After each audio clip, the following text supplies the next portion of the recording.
So,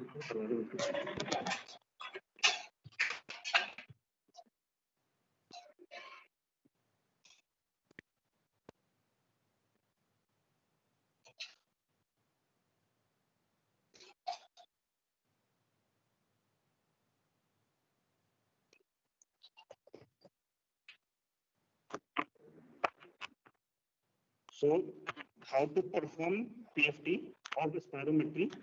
First, procedure for performing spirometry is first you have to ask the patient to take normal breath and ask the patient to sit comfortably and take normal breath few times and then ask to inhale forcefully or inhale completely, then exhale forcefully and then inhale forcefully in the mouthpiece of mouthpiece of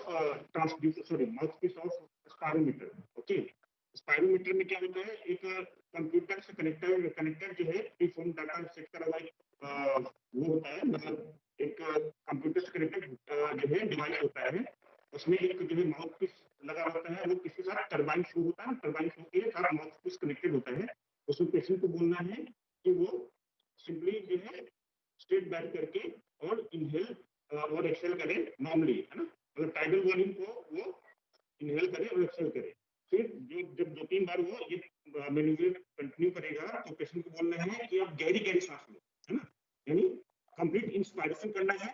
then patient को बोलना है उसी mouthpiece में जोर से फूके, complete expiration forcefully, है ना.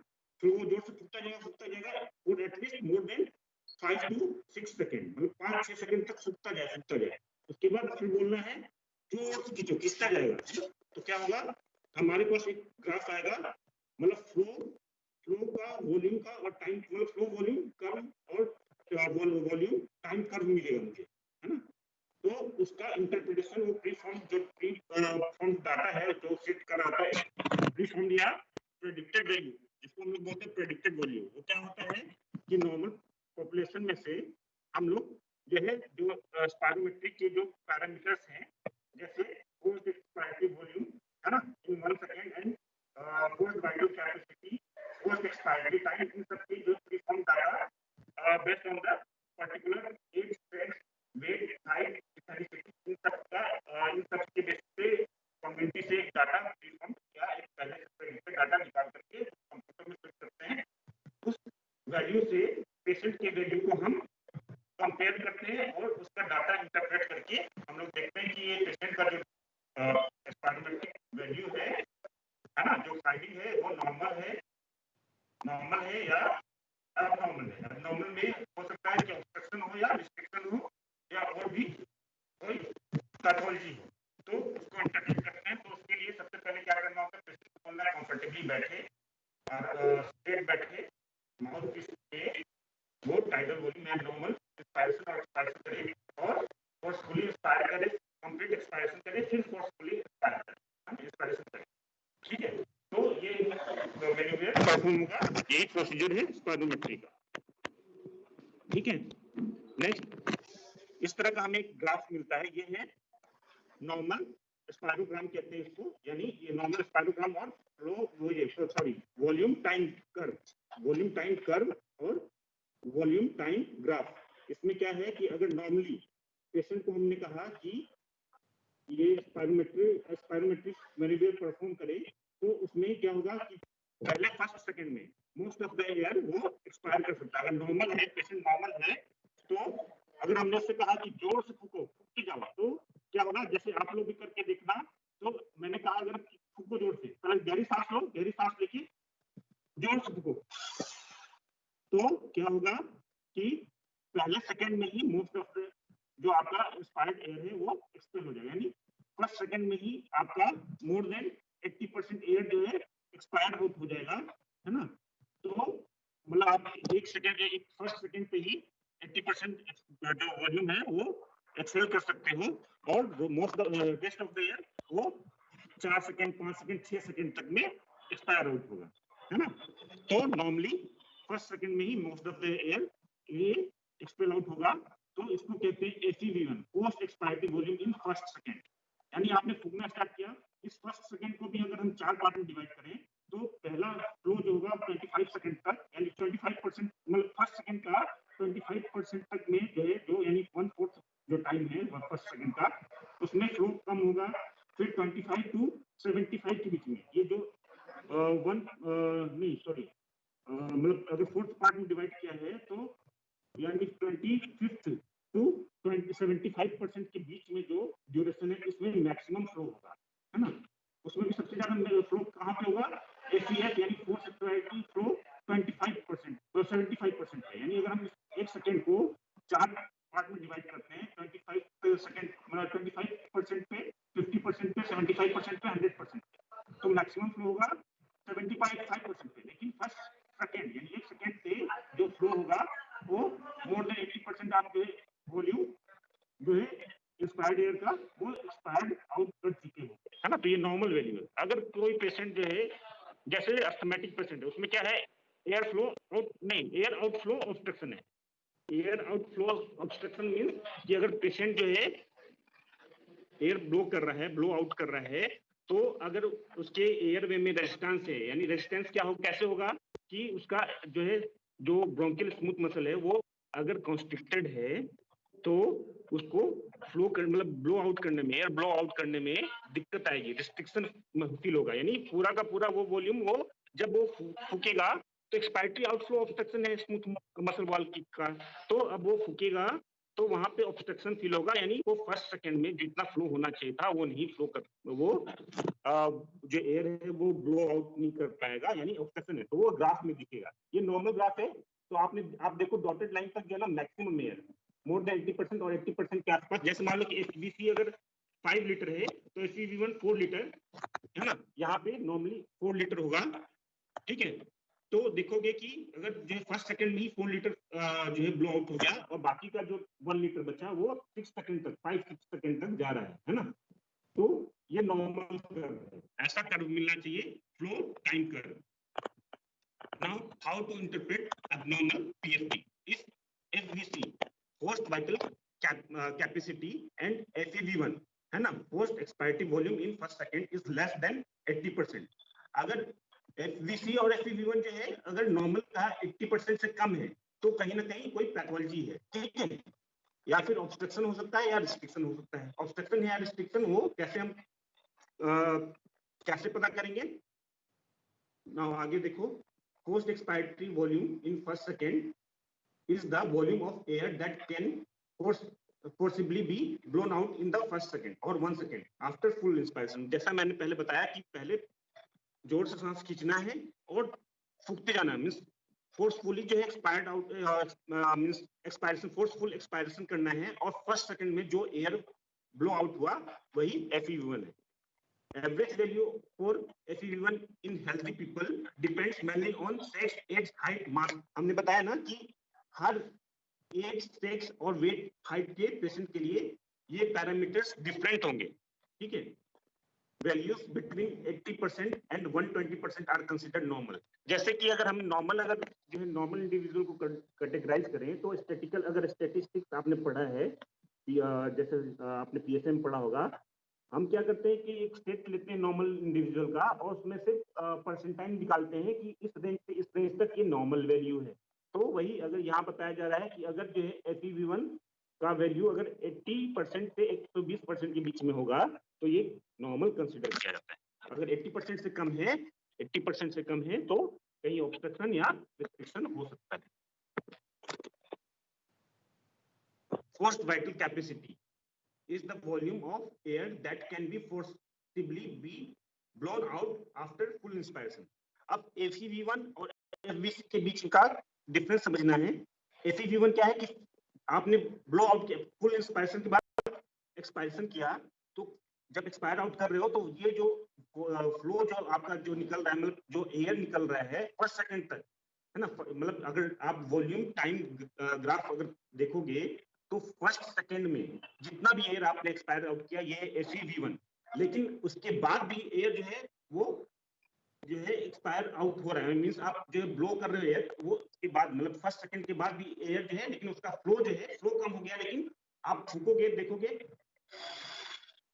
फूकते जाओगे तो 5-6 सेकंड तक फूकोगे, फर्स्ट सेकंड के बाद फ्लो आपका कम हो जाएगा, फर्स्ट सेकंड के बाद फ्लो कम हो जाएगा, लेकिन फिर भी जो एयर निकल रहा है वो एयर निकलता हुआ पहुंचेगा जो लास्ट ग्राफ, वो जो कैपेसिटी हुआ है ना, मींस आप फुल इंस्पायरेशन किया आपने और फोर्सफुली फूकते जा रहे हो जब तक ये फूक पा रहे हो, तो जो टोटल वॉल्यूम ऑफ एयर आपने एक्सपायर आउट किया वही है एफबीसी, यानी force vital capacity is the volume of air that can forcibly be blown out after full inspiration.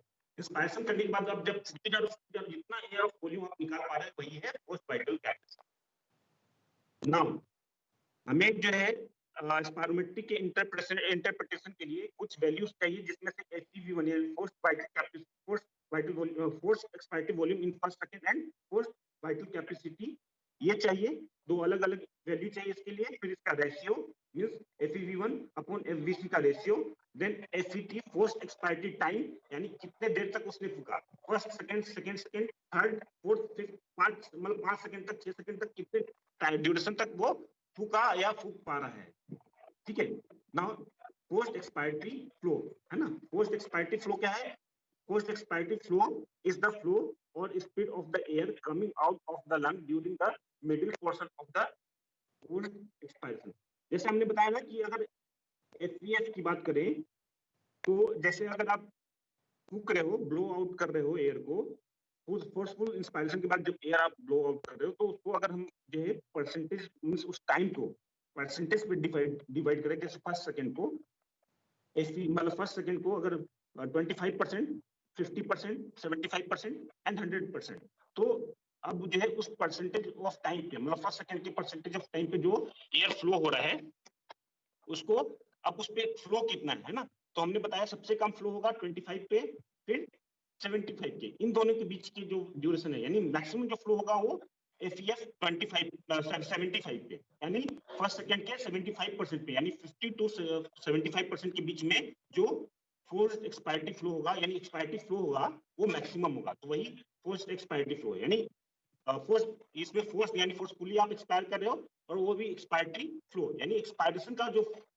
आप एयर एक्सपायर्ड एयर का फ्लो कितना है उसको जो है कंपेयर करना है ना। तो force expiratory flow is the flow of air coming out of the lung during the middle portion of a forced expiration, generally defined by fraction. The usual interval are 25%, 50%, 75%. तो उस ड्यूरेशन को हम अगर जो है एफईएफ मतलब फोर्स एक्सपायरेटिव फ्लो के साथ हम जो है ऐड करना चाहेंगे, तो 25th सेकंड पे जो फ्लो होगा वो एफईएफ 25 होगा, 50% पे होगा FEF 50 एंड 75% पे होगा FEF यानी force expiratory flow and 75%। Identify and obstruction है ना, अगर मान लो कि किसी भी स्पायरोमेट्री, आपको स्पायरोमेट्री का एक चार्ट मिला है ना, उसमें जो है डिफरेंट वैल्यूज लिखे हुए, अब उसको इंटरप्रेट करना है ये ऑब्स्ट्रक्टिव एयरवे डिजीज है या रिस्ट्रिक्टिव एयरवे डिजीज। मान लो कि अगर आपको स्पायरोमेट्री मिलता है तो 3 कंडीशन हो सकते हैं, आइदर नॉर्मल हो सकता है, ऑब्स्ट्रक्शन हो सकता है और रिस्ट्रिक्शन हो सकता है। तो अगर नॉर्मल नहीं है, पैथोलॉजी आपने देख लिया कि इसका जो पैरामीटर है FEV1 और FVC ये लेस देन 80% है प्रेडिक्टेड वैल्यू का, या इसका रेशियो जो है कितना है, जैसे मान लो FEV1 post expiratory volume in first second and upon FVC, इसका रेशियो अगर जो है 0.7 से कम है और 70%, 0.7 मींस 70% से कम है, सब ये परसेंटेज आप देखोगे, ये रेशियो देखोगे, अगर FEV1 अपॉन FVC का रेशियो लेस देन 70% या 0.7 से कम है तो ऑब्स्ट्रक्शन है, अगर मोर देन 70% है या मोर देन 7 है, मोर देन 0.7 है, तो ये नॉर्मल हो सकता है या रिस्ट्रिक्शन हो सकता है, वो डिपेंड करता है, आगे का वैल्यू मैं बताऊंगा तब, ठीक है। नाउ ऑब्स्ट्रक्शन और या obstructive disorders like asthma, COPD, इसमें क्या होगा, air flow reduces because of narrowing of airways है ना। ऑब्स्ट्रक्टिव एयरवेज को किसको कहेंगे, जिसमें अगर एक्सपायरेटरी आउटफ्लो ऑब्स्ट्रक्शन हो, ऑब्स्ट्रक्शन किस वजह से हो सकता है, either due to bronchial smooth wall obstruction, और जो है जैसे COPD में इम्फाइसेमा हो, या जो है स्मूथ मसल वॉल जो है उसमें कंस्ट्रक्शन हो, या एयरवे में और कोई पैथोलॉजी हो, म्यूकस प्लग हो या ब्रोंकियल स्मूथ मसल का जो है मतलब उसमें थिकनिंग हो गई हो, मतलब remodelling of bronchial smooth wall हो गया हो, तो इन वजह से जो है अगर एयरवे रेजिस्टेंस बढ़ता है, इन कंडीशन में इनको कहेंगे हम ऑब्स्ट्रक्टिव एयरवे डिजीज। ठीक है, इन कंडीशन में means like COPD and asthma में क्या होगा, FEV1 will be reduced, spirogram is continued for, मतलब अगर पेशेंट को आप बोलोगे तो कि ब्लो आउट करे तो वो मोर देन 6 सेकंड तक टाइम लगाएगा एम्प्टी आउट करने में। जैसे हमने पहले बताया था, अगर FET फोर्स एक्सपायरी टाइम अगर ये नॉर्मली 3 से 5 है तो ये नॉर्मल है, अगर FET फोर्स एक्सपायरी टाइम अगर ये 6 सेकंड या उससे ऊपर जा रहा है तो ऑब्स्ट्रक्शन होगा, अगर FET लेस देन 3 होगा तो ये रिस्ट्रिक्टिव एयरवे डिजीज होगा। ठीक है, अगर किसी कोई इंडिविजुअल अगर फोर्सफुल एक्सपायरेशन में अगर मोर देन 6 सेकंड का टाइम लगा रहा है तो वो ऑब्स्ट्रक्टिव एयरवे डिजीज होगा। Cardinal feature of obstructive air disease is reduction in FEV1 upon FVC ratio। हमने बताया ना कि FEV1 upon FVC का रेशियो अगर 0.7 से कम होगा तो यह है ऑब्स्ट्रक्टिव एयर डिजीज, लेकिन अगर 0.7 या 70% से ज्यादा होगा तो नॉर्मल भी हो सकता है या रिस्ट्रिक्टिव एयर डिजीज होगा। In obstructive air disease FEV1 is diminished because of the increased airway resistance to expiratory flow. The FVC may be decreased due to the premature closure of airway in the expiration. This generates the reduced value less than 80%, often around 45%. अगर मान लो FEV1 upon FVC का ratio 0.7 से कम है, यानी आपने क्या पता किया कि ये ऑब्स्ट्रक्टिव एयर डिजीज है, उसमें भी FEV1 का वैल्यू अगर 60 to 80% के बीच में है तो माइल्ड ऑब्स्ट्रक्शन 40 to 60% के बीच में है तो moderate obstruction and less than 40% severe obstruction. अब ये जो ग्राफ है ये है फ्लो टाइम ग्राफ। इसमें आप देखो ऑब्स्ट्रक्टिव एयर डिजीज में अगर हमने नॉर्मल देखा था, नॉर्मल आप लोग देखो पहले, normal flow time sorry volume time curve जो है ये नॉर्मल था। आप देखो फर्स्ट सेकंड में ही मोर देन 80% जो है हमने जो एयर है वो ब्लो आउट कर दिया था, तो ये नॉर्मल ग्राफ था। इस ग्राफ में आप देखो कि FEV1 अगर आप देखोगे फर्स्ट सेकंड में forced expiratory volume in first second कितना होगा, ऑलमोस्ट ये 40% भी नहीं होगा, 35% के आसपास है फर्स्ट सेकंड में। उसके बाद अगर ग्राफ देखोगे आप, इसकी जो स्लोप है ये जो है राइट साइड देखो आप, ये स्लोप डेविएट हो रहा है, यानी कि इसको जो है एक्सपायर्ड आउट करने में मोर देन 5 to 6 सेकंड लग रहा है ना कंप्लीट एक्सपायरेशन में। और फर्स्ट सेकंड में आप देखो FEV1 यानी forced expiratory volume in first second ये अराउंड 35% और 40% के आसपास ही है। ठीक है, तो यहाँ पे FEV1 का जो आपने देखा था कर्व वो अराउंड मोर देन 80% पे था, ये वाला। ठीक है, अब इस वाले कर्व में देखो FEV1 का जो मींस एरिया अंडर ग्राफ है, एरिया अंडर कर्व जो है FEV1 का फर्स्ट सेकंड में ये बहुत छोटा है, यानी यहाँ पे ये ऑब्स्ट्रक्टिव एयर डिजीज इंडिकेट कर रहा है। ठीक है, नाउ ये क्या है फ्लो वॉल्यूम कर्व। इसमें आप देखो कि जब पेशेंट को हमने कहा कि फुल इंस्पायरेशन करो, इंस्पायरेशन वाला ग्राफ जो है नीचे जो बेल शेप में है ना, इन्वर्टेड बेल शेप जो स्ट्रक्चर है नीचे की तरफ जीरो के नीचे, वो इंस्पायरेशन का ये फ्लो कर्व है। एंड ऊपर जो है जो स्ट्रेट एक ये जो गया है उसका स्ट्रिप आउट हुआ है, मतलब आप देखो जीरो के ऊपर वाला वो हमने पेशेंट को बोला फोर्सफुली एक्सपायर आउट करे तो एक स्ट्रेट कर्व जाएगा, स्ट्रेट ग्राफ जाएगा। उसके बाद क्या है वो ये फ्लो कम होता जाएगा तो एक देखोगे स्ट्रिप जो है लाइन प्लॉट होता जाएगा, और जब तक पेशेंट एक्सपायर आउट करेगा तब तक ये आगे की ओर जाएगा, तो एक एंड पे वो एक्सपायर आउट करना बंद करेगा, फिर वहां से फिर फ्लो वॉल्यूम कर्व। इसमें अगर आप देखोगे नॉर्मली क्या होगा कि पेशेंट ये एक्सपायर करेगा और एक्सपायर आउट करेगा, ये विदिन 3 to 5 सेकंड ये कंप्लीट एक्सपायरेशन हो जाएगा। लेकिन ऑब्स्ट्रक्टिव एयर डिजीज में ये जो एक्सपायरेशन है ये एक्सपायर्ड वाला जो एक्सपायरेशन का जो प्लॉट होगा वो कंटिन्यू होगा at least for 6 to 7 second. Then restrictive wave disease. Restrictive wave disease अगर है या नहीं, उसके लिए सिंपली मैं बता दूं कि हम फिर वही देखेंगे FeV1 अपॉन FVC का value, if it is more than 0.7 और मोर देन 70%, देन आपको ये देखना है FeV1 का वैल्यू कितना है। FeV1 अगर जो है नॉर्मली अगर 80% से ऊपर है प्रेडिक्टेड के, या FeV1 भी आप ना देखो, अब यहाँ पे देखना है FVC। आप समझो पहले, अगर पेशेंट को ऑब्स्ट्रक्टिव वेव डिजीज है तो लंग का कैपेसिटी कम नहीं हुआ है, एक्सपायरेटरी आउटफ्लो ऑब्स्ट्रक्शन हो रहा है। लेकिन अगर किसी को रिस्ट्रिक्टिव वेव डिजीज है तो वहां पे लंग वॉल्यूम रिडक्शन भी होगा, यानी पेशेंट जो है अगर इंस्पायरेशन करेगा तो अगर नॉर्मली कोई patient 6 litre of air inspire कर सकता है, तो ये पेशेंट जो है जो रिस्ट्रिक्टिव वेव डिजीज होगा वो 2 और 3 लीटर ऑफ टोटल जो वाइटल कैपेसिटी है वो उसका कितना होगा, वो 2-3 लीटर, यानी फोर्स्ड जो एक्सपोज्ड वाइटल कैपेसिटी होगा वो 2-3 लीटर ही होगा उसका, जो नॉर्मल पेशेंट का अगर वो 5-6 लीटर हो सकता था। ठीक है, तो यहाँ पे हमें अब देखना है ऑब्स्ट्रक्टिव वेव डिजीज में हमें FeV1 अपॉन FVC का रेशियो, देन FeV1 यानी forced expiratory volume in first second देखना है। लेकिन रिस्ट्रिक्टिव वेव डिजीज के लिए अब हमें FVC देखना है। FVC अगर ये मोर देन 80% है तब तो नॉर्मल है। नहीं, आपने रेशियो देखा, रेशियो अगर जो है 0.7 से ऊपर है लेकिन FeV1 जो है मोर देन 80 है तब तो नॉर्मल है। लेकिन 60 to 80 है तो mild restriction, 40 to 60 moderate restriction, and less than 40 is severe restriction. ठीक है, कि क्या देखना है, फोर्स्ड वाइटल कैपेसिटी FVC। ठीक है, रिस्ट्रिक्टिव वेव डिजीज के लिए।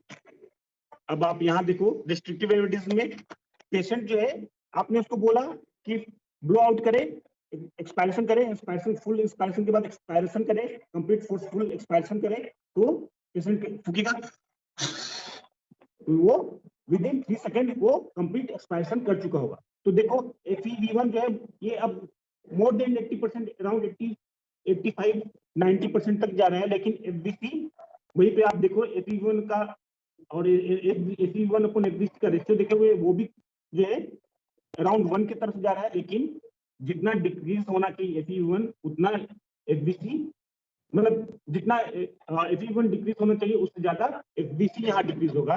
यानी कहने का मतलब है कि FeV1 तो डिक्रीज हो सकता है लेकिन यहाँ पे FVC ज्यादा डिक्रीज, यानी कि जो टोटल लंग कैपेसिटी है वो ऑलरेडी कम है। और आप देखो कि ये पेशेंट ने जब एक्सपायर आउट किया है, ब्लो आउट किया है, तो एयर जो है विद इन 1 to 2 सेकेंड में ही कंप्लीट एक्सपायरेशन हो चुका है।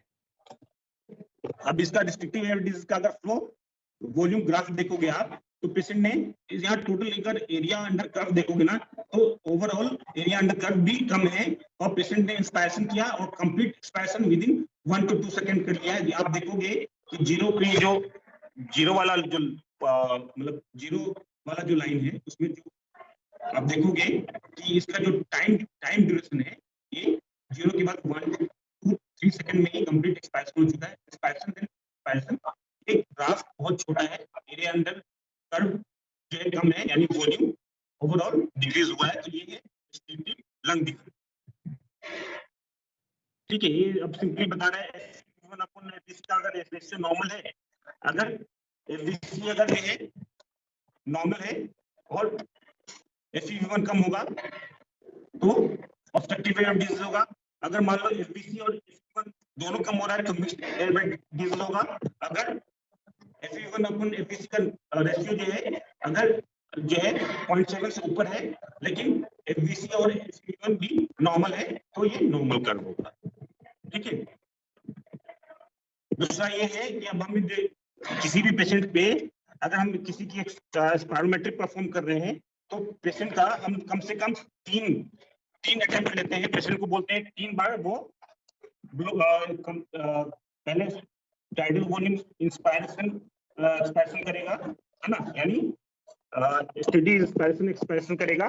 पेशेंट को बोलना है कि डीप इंस्पायरेशन करे, फिर ब्लो आउट करे फोर्सफुली, देन इंस्पायरेशन करे। ये मैन्युवर कम से कम 3 बार या 4 बार भी आप रिपीट कर सकते हो। उसमें भी जो बेस्ट वैल्यू होगा उसको हम कलेक्ट करते हैं और उसको इंटरप्रेट करते हैं, ठीक है। ये एक हुआ। दूसरा ये प्री टेस्ट के लिए था, यानी आपने इस समय पे कोई ब्रोंकोडायलेटर नहीं दिया, ये एक मैन्युअल किया। फिर पोस्ट टेस्ट के लिए भी 3 टेस्ट परफॉर्म करोगे।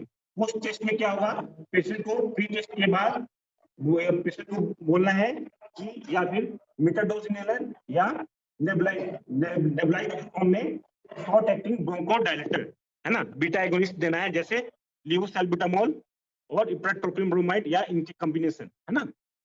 इसे नेबुलाइज करना है पेशेंट को एटलीस्ट 10 to 15 मिनट्स तक नेबुलाइज करना है, और 15 to 20 सेकंड्स के बाद फिर से ये स्पायरोमेट्री मैन्युअल परफॉर्म करना है, और देखना है जो पहला टेस्ट था पेशेंट का उसके कंपैरिजन में जो पोस्ट टेस्ट है, यानी जब हमने ब्रोंकोडायलेटर उसको इनहेल कराया उसके बाद का जो टेस्ट जो परफॉर्म किया है उसका पैरामीटर क्या है, दोनों को कंपेयर करना है। अब देखना है कि क्या FEV1 में कोई इंक्रीमेंट है या FVC में कोई इंक्रीमेंट है ना। तो अब ये देखना है FEV1, देखो ऑब्स्ट्रक्शन है तो FEV1 दोनों केस में FEV1 upon FVC usually less than 0.7 होगा, है ना। मतलब प्री टेस्ट में तो 0.7 से कम होगा, पोस्ट टेस्ट में भी ऑब्स्ट्रक्शन है। अगर मान लो अगर ऑब्स्ट्रक्शन क्लियर हो गया तो ये FEV1 अपॉन FVC का रेशियो नॉर्मल भी हो सकता है, लेकिन यूजुअली ये लेस देन 0.7 मिलता है। उसके बाद FEV1 का रेशियो देखना है। अगर पहले FEV1 का रेशियो FEV1 का वैल्यू पहले मान लो कि 4 लीटर था, पहले 3 लीटर था, अब 4 लीटर हो गया, ठीक है। तो कितने का डिफरेंस है, 1000 ml का, है ना। अगर आप देखोगे इसका अगर आप जो परसेंटेज इंक्रीमेंट देखोगे तो ये मोर देन 12% का इंक्रीमेंट मिलेगा। तो अगर आपको इस तरह का कोई डिफरेंस दिख रहा है, जैसे फॉर रिवर्सिबिलिटी, अब मैं क्या बता रहा हूँ, रिवर्सिबिलिटी की क्राइटेरिया, यानी हम जो है ब्रोंकोडायलेटर दे रहे हैं तो पेशेंट इंप्रूव हो रहा है, यानी उसको उसके क्राइटेरिया के लिए हमें क्या देखना है, FEV1 का वैल्यू देखना है कि लीटर में कितना इंक्रीज हुआ है और परसेंटेज में कितना इंप्रूवमेंट हुआ है। तो reversibility for good bronchodilator response और फॉर सिग्निफिकेंट ब्रोंकोडायलेटर रिस्पॉन्स, यानी अगर पेशेंट जब ब्रोंकोडायलेटर दिया गया तो उसका जो रिस्पॉन्स है वो सिग्निफिकेंट है, यानी तो वो पता लगाने के लिए आपको 2 पैरामीटर FEV1 का याद रखना है। फॉर एटलीस्ट 1200 ml का इंक्रीमेंट हो या 12% का इंक्रीमेंट हो, है ना। सॉरी 200 ml का 200 ml का इंक्रीमेंट हो और 12% का, है ना। अगर आप देखोगे ml में वैल्यू अगर देखोगे माइनस करके पोस्ट टेस्ट से अगर प्री टेस्ट को अगर माइनस करोगे FEV1 का वैल्यू, जैसे मान लो कि पहले 3 लीटर था अब 4 लीटर है, तो 4 लीटर में से 3 लीटर को माइनस करोगे तो 1000 ml का इंक्रीमेंट मिला पोस्ट टेस्ट में, और परसेंटेज में देखोगे तो अगर ये 12% से ऊपर का इंक्रीमेंट है तो हम क्या कहेंगे, post test is showing significant bronchodilator response और good bronchodilator response। ठीक है, थैंक्स। इसमें किसी को कोई कंफ्यूजन? हेलो।